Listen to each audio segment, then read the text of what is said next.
மகாபாரதம் அத்தியாயம் 62 கீதோபதேசம். பாரத போர் துவங்கும் முன்பாக இருபுறத்து வீரர்களும் கூடி அந்த காலத்தில் பண்பாட்டுக்கு பொருந்திய பிரதிஜைகளை செய்தார்கள். போரில் அனைவருக்கும் தமக்கு சமமானவர்களை தாக்கி போரிட வேண்டும். அதர்ம நெறியில் எவரும் போர் புரிதல் கூடாது. சேனையின் மத்தியிலிருந்து விலகி செல்வோரை எக்காரணம் கொண்டும் தாக்கிக் கொள்ளக்கூடாது.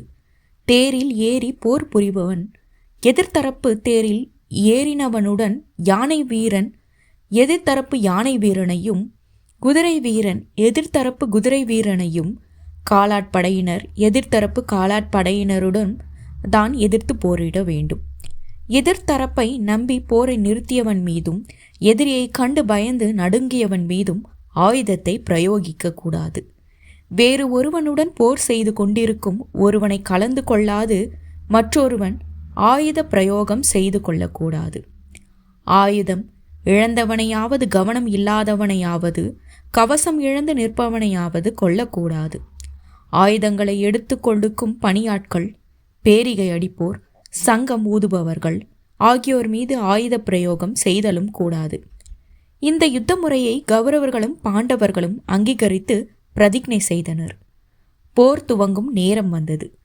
பீஷ்மர் தன் கௌரவ சேனைகளின் முன்பாக வந்து, வீரர்களே, இதோ உங்கள் எதிரில் ஸ்வர்வலோகத்து வாயில் திறந்துள்ளது. இந்திரன், பிரம்மதேவன் ஆகியோருடன் சேர்ந்து வாழும் பெரும் பாக்கியம் உங்களுக்கு கிடைத்துள்ளது. உங்களது பெற்றோரும் மூதாதையரும் அவர்களை பெற்றெடுத்தோரும் சென்ற வழியில் நீங்கள் செல்லுங்கள். வெற்றி அல்லது ஸ்வர்க்கம் உங்கள் முன் உள்ளது. இதுவே உங்களது குணங்களின் சனாதன தர்மமாகும். மனம் கலங்காது மகிழ்வுடன் போர் புரிந்து புகழும் மேன்மையும் அடைந்திடுங்கள். வீட்டினுள் இருந்து வியாதியால் அவதியுற்று இரத்தல் என்பது சத்திரியனுக்கு ஆகாது.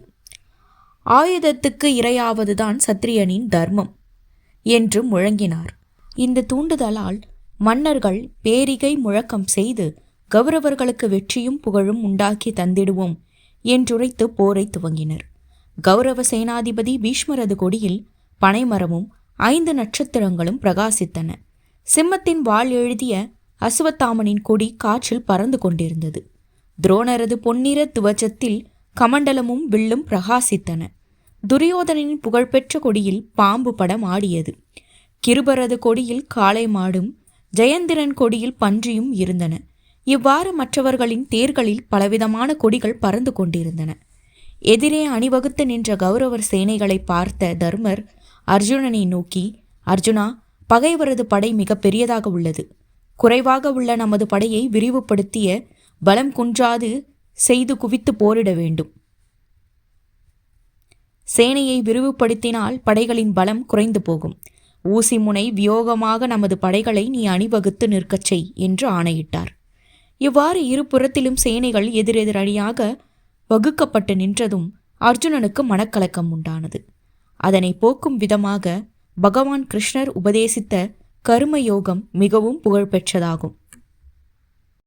அடுத்த அத்தியாயத்தை அடுத்த பதிவில் பார்க்கலாம். நன்றி.